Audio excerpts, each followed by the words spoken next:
The AZUD HELIX Automatic DLP range offers a variety of configurations with a minimum number of components.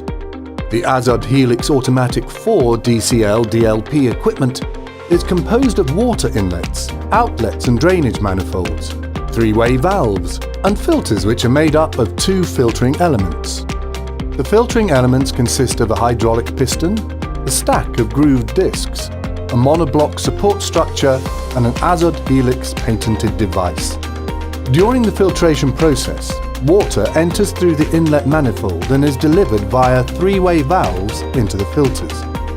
The AZUD HELIX device, housed at the base of the filtering element, generates a helical centrifugal effect, which projects the heaviest particles towards the top of the filtering element, moves them away from the disc stack, and avoids the filtering element from clogging up rapidly.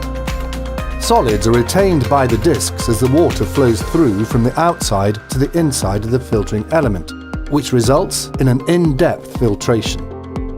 An increase in the amount of retained solids generates an increase in the pressure differential. When a preset value is reached, the self-cleaning process is activated automatically.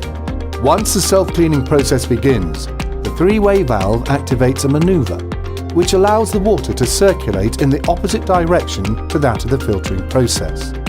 The disc stack is decompressed and the water is projected tangentially at high speed, releasing the solids retained in the discs and forcing them out through the drainage manifold. This equipment guarantees a continuous supply of water from the system, since the self-cleaning process is performed sequentially, filter by filter, without interrupting the filtering process.